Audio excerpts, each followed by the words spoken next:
murderer Bryan Kohberger was sentenced to 4 life prison terms with no chance of parole after taking a surprise guilty plea in a deal with prosecutors. There is a piece of video that was never supposed to leave that building. 10 seconds long, no sound. A man in a white shirt crosses a concrete room barely wider than his own arms can stretch. He sets something down on a metal rack. Then he stops.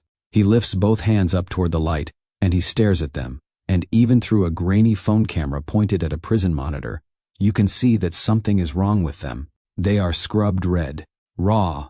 He turns them over once, slowly, the way you would examine an object that does not belong to you. Then he goes completely still. For several seconds, he does not move at all. Whoever recorded that clip broke the rules of a maximum security prison to get it out.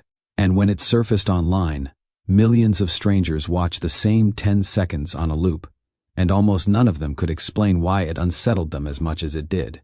Here is why. The man in that cell did not stumble into the study of violence. He chose it. He spent years of his life trying to understand the minds of people who kill, building a future around the idea that he could see the machinery of the worst human decisions more clearly than the rest of us. And the footage you are looking at is what happened when that man became the subject instead of the observer. His name is Bryan Kohberger. He is 31 years old.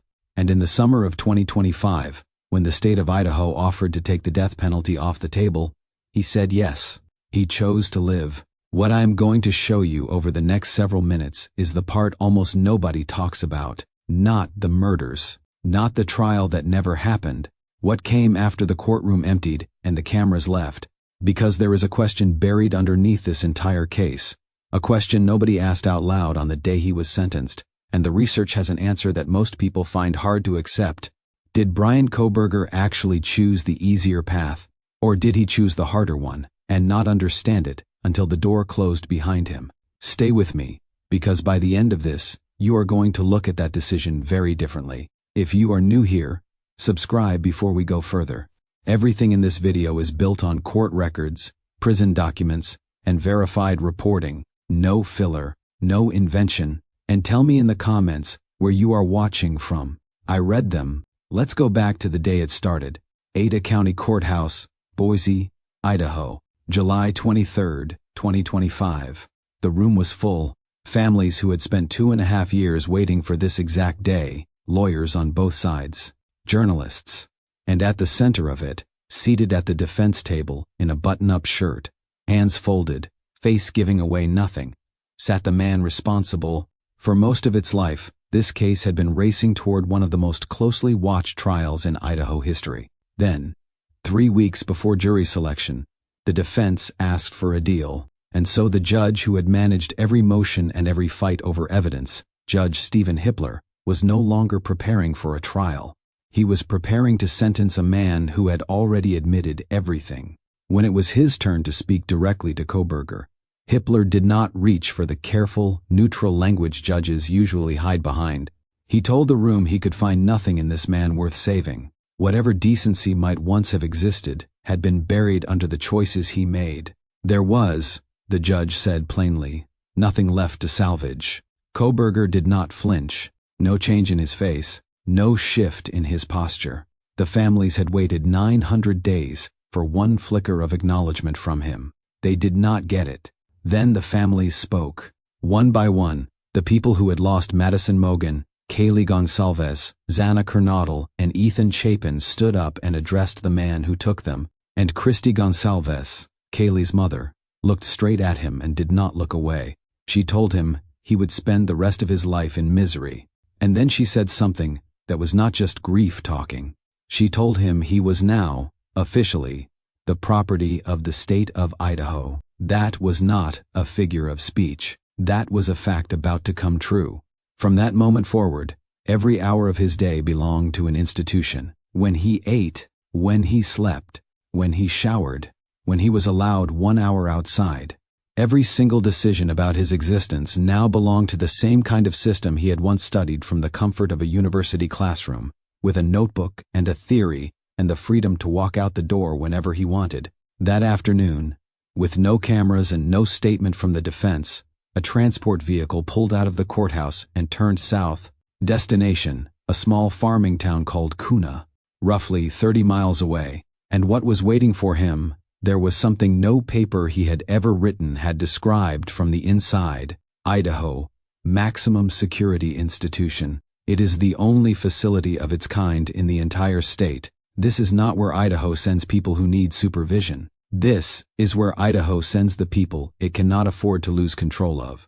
It opened in 1989, surrounded by farmland, ringed by a double fence and razor wire and an electronic detection grid. Every corridor is watched without pause.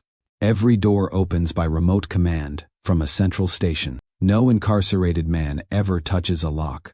The furniture is bolted down. The outdoor space is not a yard. It is a concrete pen, open only to a rectangle of sky, walls on all sides, wire overhead, no grass, no horizon, no proof that a world exists beyond those walls.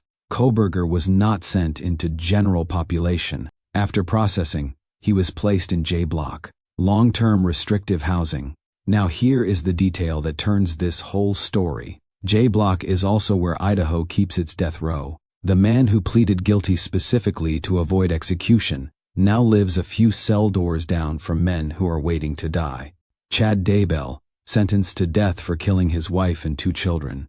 Thomas Creech, on death row for decades, who confessed to a string of murders. Gerald Pizzuto, condemned for 4. These are his neighbors now. Some of them have been inside that unit for years. Some of them know they will never leave it any other way than in a box. And over time, those men reach a state that is not peace and is not contentment. It is closer to a kind of flattening. The routine stops being something that happens to them and quietly becomes the only thing that existing is. Kohberger had not reached that yet. He had just arrived. His cell measures 6 feet by 9 feet. A mattress, a toilet, a sink, a narrow slot at the bottom of the door for the meal tray. No window, no wall between the place he sleeps and the place he uses the bathroom. 23 hours a day inside that box. 1 hour in the concrete pen. Every move through the building made in restraints. A shower every other day, on the prison schedule, never his own. Most true crime coverage reaches this point and reaches for one word: boring. As if the worst thing about that cell is that nothing happens in it. That is not what the science says. And what the science says is far worse. Researchers who study extended isolation define it as confinement, past 22 hours a day, held for weeks and then months. At that threshold, the same 3 effects show up again and again across independent studies in people who have never met. The first is sensory hypersensitivity. When the brain receives almost no new input for long enough, it turns the volume up to compensate. A door closing far down the corridor. A voice carried through a vent. Things you would never notice on the street start to register as enormous. And unexpected contact with another human being, instead of feeling like relief, starts to feel like an attack. This is not a personality flaw. It is the nervous system recalibrating to nothing. The second is the collapse of time. Your sense of one day being different from the next depends on the days actually being different. Strip that away. Make every day structurally identical. The same walls, the same tray, the same hour outside, and the brain stops filing them as separate memories. Weeks stop feeling like weeks. People in long-term segregation describe it the same way. They do not lose the date. They lose the feeling that one day was ever different from another. The third effect is the one that matters most, and it works slowly. Identity erosion. Your sense of who you are is not a fixed thing locked inside your skull. It is built and rebuilt constantly through the roles you play, the people who react to you, the feedback the world sends back. Take all of that away, and holding a stable sense of self becomes harder and harder. Studies document men in long-term isolation who, after years, can no longer describe themselves as anything beyond what is physically in front of them. Not who they were, not what they cared about, just the wall and the tray and the door. Now put Bryan Kohberger specifically into that frame. His entire identity was built on intellect, on being the analyst, on holding a credential that said he understood criminal behavior at a depth most people never reach. He was a doctoral student in criminology. He had built a self around being the one who could explain why men like his new neighbors ended up exactly where they ended up. That version of him has nowhere to exist in J Block. No students, no colleagues, no university confirming he is anything at all. There is no audience for the man he believed himself to be. There is only a case number, a tray, a form, and the slow daily work of becoming someone he would not recognize. He spent years studying this exact process in other people. Now it had started happening to him, and on the fourth morning he picked up a pen. Day 4, 96 hours inside. He had 4 consecutive life sentences. He was surrounded by some of the most dangerous men in the state. He was sealed in a 6x9 cell for 23 hours a day. And his first independent act inside that institution was to file a formal complaint. Not about his safety, not about the men shouting at him. His first complaint was that the commissary payment system had not yet been set up for his account after his transfer. An officer explained the obvious: new arrivals get processed on a standard timeline. His account would come online in due course. He filed the form anyway. Sit with that for a second. 4 days after voluntarily giving up every legal right he had, his trial, his appeal, any future chance to argue for a different outcome, the first move he made was a piece of paperwork about an electronic account. He was still behaving as if the correct form, filed correctly, would produce the correct result. He had not understood yet what kind of place this was. Then it accelerated. By the 7th day, he filed again. This time, about the ventilation. The cells in J Block share ductwork, and sound travels through those vents. Not as clean conversation, but as enough. Within hours of his arrival, other inmates had located his cell and started using that channel on purpose. By his own written account, it never stopped.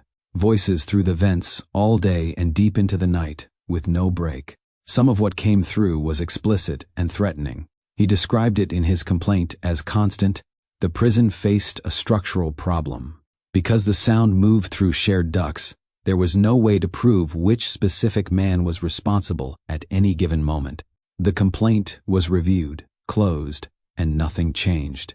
Retired Detective Chris McDonough of the Cold Case Foundation explained the dynamic without flinching.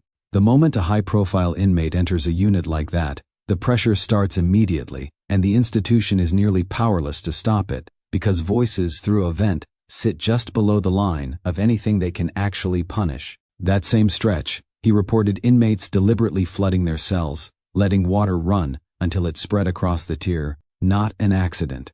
A tactic. In an environment built entirely on routine, manufacturing chaos is its own kind of power. It does not have to touch you. It only has to make the ground feel unstable. So he filed a transfer request. Out of J Block, into a unit he believed would be quieter. He argued it carefully. He cited his ability to function better in a stable setting. He framed it as something that served the prison's interests as much as his own. It was the exact kind of reasoned, credential-backed argument that had worked for him his entire adult life inside academic institutions. The answer came back the same day. Denied. The unit was described as calm and well-managed. He was told to give it time. Then came the meal tray. Kohberger is a strict vegan. The prison had logged the correct designation, but he reported that his tray kept arriving with items missing, and that when he raised it, no replacement came and no one even called the kitchen. He wrote, in formal, methodical language, that the nutritional standard was not being met unless he received his full tray. He demanded to receive those replacements without exception. It was the writing of a man who still believed that if you document a problem precisely enough, the system is obligated to fix it. 5 formal complaints in 3 weeks. Commissary, ventilation harassment, deliberate flooding, an incomplete tray, a missing property bag, and the experts watching all agreed on one thing. This was not how a man adapts to permanent confinement. Paul Mauro, a retired NYPD inspector, said Kohberger seemed fixated on small issues in a way that did not reflect someone settling in for the long haul. Keith Rover, a former prison minister, was blunter. Inside units like that one, he said, The men learn very quickly who can absorb pressure and who cannot, and filing constantly about small things sends a signal across the whole block. That signal does not work in your favor. Every form he submitted was telling the men around him something he never meant to say out loud. That the pressure was landing, that the environment was getting to him, that he had not yet accepted what every long-term resident of that block had already accepted, which is that the system was never going to bend toward him, no matter how clearly he made his case. He was still writing letters to a machine that owed him nothing. And then something happened that he almost certainly never planned for. In August of 2025, footage of Kohberger inside his cell began circulating on social media. At first, the prison was careful. Idaho's Department of Corrections said it could not confirm the clips were real and warned they might be fake or generated with AI. But behind the scenes, the prison's own director had already told staff in writing that she believed the video was genuine and had been taken from inside the facility. By October, the verdict was in. The footage was confirmed authentic. The investigation concluded the leak came from an employee who recorded the security feed off a television screen, and that person was no longer with the agency. No criminal charges followed, because filming a monitor turned out to sit in a legal gray zone. But the footage was real. What the world watched was real. And consider what that moment actually represented for him. Throughout this entire case, prosecutors painted Kohberger as someone obsessed with control, someone who understood evidence, who knew what could be traced and what could not, who managed his own exposure with deliberate care. That version of him is gone, completely gone. He now lives in a box with a door that opens on someone else's command, and a slot at its base through which a lens can be pointed at any moment. He has no control over how he is seen anymore. The thing he guarded most carefully in the outside world, his own image, no longer belongs to him. And what did the footage actually show? A man pacing a concrete room, setting an item on a rack, and then lifting his hands into the light to stare at them. Hands rubbed raw and red, consistent with reports that he washes them compulsively, over and over, dozens of times a day. A man cleaning his shoes with enormous care. A man with almost nothing left to control, controlling the only two things still inside his reach. This is not a dramatic collapse. It is something quieter and far more permanent. It is what a life looks like when its dimensions shrink to the smallest possible size. When a working commissary account or a complete meal tray becomes the biggest event a day can offer, those tiny things swell up to fill the entire frame. Every working thing becomes a victory. Every minor disruption becomes a crisis, not because the man is weak, because there is nothing else left. And that contraction does not lift. It is not a bad first month. It is the shape of every day from here forward. Which brings us to the present, and to the part of this story that the title promised you. By the start of 2026, the rumors started. A retired detective with sources inside the system claimed that Idaho was so worn down by Kohberger's endless complaints and the cost of housing him that officials were aggressively trying to ship him out of state entirely, under an agreement that lets one state hold another state's prisoners. The story spread fast. A transfer could happen within 30 days, the source said. He would put $2 million on it. The Idaho Department of Correction shot it down on the record. They said flatly that they were not aware of the source of that information and were not considering any move. There was also a darker thread that winter. Reports surfaced that Kohberger had suggested he might harm himself if he was not relocated. The same experts watching the case treated that claim with open suspicion, reading it not as genuine despair, but as a calculated piece of leverage. One more attempt to use the only currency he had left to move a system that would not move. So what actually happened? Nothing. The deadline came and went. The 30 days passed. The transfer that was supposedly imminent never materialized. As the months rolled on into spring, no out-of-state facility took him, and no move was made.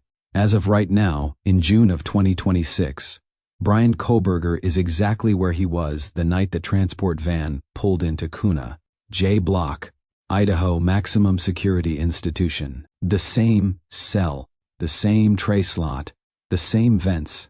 The update, the real one, is that there is no update. The story stopped moving because his life stopped moving. That is the entire point. And now we arrive at the question this whole video has been circling. The one nobody said out loud in that courtroom. Was death actually the harsher sentence? Or was it the kinder one? In 1994, the United States Supreme Court took up a case called Simmons against South Carolina. The core issue was whether juries truly understood what permanent confinement, with no possibility of release, actually means. The court found that when jurors did not fully grasp the permanence of that sentence, it changed how they weighed it. And the implication has never really been resolved. Permanent confinement is not automatically the lesser punishment. For some people, in some conditions, it is the harder one. When researchers have studied this directly, including studies that asked incarcerated people to weigh the choice, the result keeps surprising people. A meaningful share of them, asked to choose between permanent restrictive confinement and a definite ending, chose the ending, not out of despair, because a life with no horizon, no point, where anything ever changes, did not register to them as a form of living at all. It registered as something endless and inescapable. The prosecutor in this case understood that instinctively. When he described the outcome to reporters, he did not call it life in prison. He called it life and death in prison. Kohberger chose differently. On July 2, 2025, he stood and confirmed separately, for each of the 4 people he killed, that he acted willingly, deliberately, with premeditation. The judge asked him each time, individually. Each time he answered yes. In exchange, the needle was taken off the table, and he was handed 4 consecutive life sentences with no parole, no appeal, no legal road that leads anywhere but that cell. He chose the concrete box. The 20 to 3 hours, the voices in the vents, the forms that come back already answered, the identical days stacking up with no finish line in sight. He chose all of it over the alternative, whether that was fear, or calculation, or something he could not name even to himself. Only he knows. What is not in question is the result. He is 31. He is in J block. And the research on long-term confinement says the same thing every time. The identity he spent 30 years building, the academic, the analyst, the man who studied human behavior from a chair of authority, will erode, not in a single dramatic moment. One identical day at a time, in a space smaller than most people's bathrooms, surrounded by men who have already finished that process and arrived at something flat and final on the far side of it. He understood exactly what this does to a person. He studied it. He read the literature on it. He knew, with a precision most people never reach, what a life sentence looks like from the inside over decades. He knew, and he made the choices that put him there anyway. But there are 4 people in this story who were never given any choice at all. Madison Mogen was 21 years old. She studied marketing. She had plans to move to Boise after graduation. Kaylee Gonsalves was 21, a senior, weeks from finishing her degree, with a job already lined up in Texas. She and Madison had been best friends since the 6th grade. Zana Kernodle was 20. Ethan Chapin was 20. They were together that night.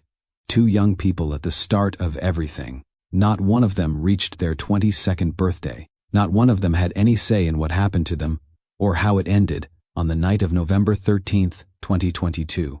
He made his choice in that house. They were never given one. And the families did not all live this outcome the same way. For the Gonsalves family and the Kernodle family, the plea deal felt like a second wound. They were not consulted before it was struck. The first they learned of it was a letter, telling them a plea had been requested.